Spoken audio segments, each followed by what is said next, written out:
అధ్యక్షురాలు బికోల్ సిఐటి లీడర్నండి. మా డిమాండ్స్ ఏంటంటే అండి, ఆశాలకి అంగన్వాడీలకు కూడా ఒకటే డిమాండ్, కనీస వేతనం 26,000 రూపాయలు ఇవ్వాలి. ఇప్పుడు ఉన్నటువంటి రేటింగ్ చూస్తే ఆకాశాన్ని అంటుకున్నారు.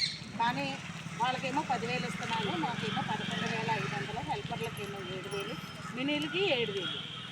ఇవి ఏమాత్రం సరిపోతాయి అన్నది ప్రభుత్వానికే వదిలేస్తున్నాము మా నిర్ణయము. కనీస వేతనం ఈ అసెంబ్లీ సమావేశాల్లో అయిన గట్టికి మాకు ఐసీడీఎస్కి బడ్జెట్ పెంచి మా కనీస వేతనాన్ని పెంచాలి. 26,000 రూపాయలు సుప్రీంకోర్టు తీర్పు ప్రకారం ఇవ్వాలి. అలాగే సుప్రీంకోర్టు ఆదేశాల మేరకు గ్రాడ్యుటీ అమలు చేయాలి. సర్వీస్ని బట్టి గ్రాడ్యుటీ ఇవ్వాలి. రిటైర్మెంట్ బెనిఫిట్ కూడా ఇవ్వాలి. రిటైర్మెంట్ బెనిఫిట్ ఇచ్చిన తర్వాత అందులో సగానికి పెన్షన్ రీతిగా ఇవ్వాలి. పిల్లలకి నాణ్యమైనటువంటి సరుకులు సప్లై చేయాలి. క్వాంటిటీ కూడా పెంచాలి. అంతేకాకుండా గ్యాస్ ధరలు వచ్చేసి 50 పైసలు అవుతుంది పిల్లోడికి. కానీ మాకు నెలకి ఒక 100 రూపాయలు మాత్రమే వస్తుంది.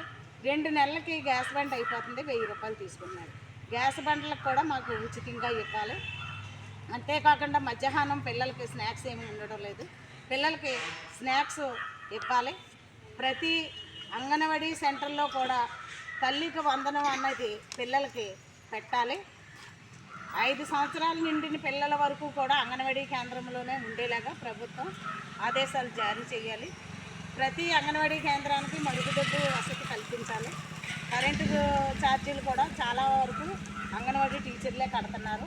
అలాగే ఇంటద్దులు కూడా పెంచాలి. ఇప్పుడు ఉన్నటువంటి ఈ యొక్క తీరులో చూస్తుంటే ఇంటద్దులు భారంగా పెరిగిపోతున్నాయి. వాళ్ళు ఇచ్చి 2,000 అవుతున్నాయి, వీళ్ళ 3,000 రూపాయలు తీసుకుంటున్నారు. కాబట్టి మా యొక్క న్యాయమైనటువంటి డిమాండ్స్ ఆశాలు అంగన్వాడీ టీచర్లు కూడా పెంచాలి, మెరుగైనటువంటి సదుపాయాలు కల్పించాలి. మరి ముఖ్యంగా కనీస వేతనం 26,000 రూపాయలు ఇవ్వాలని మేము డిమాండ్ చేస్తున్నాం.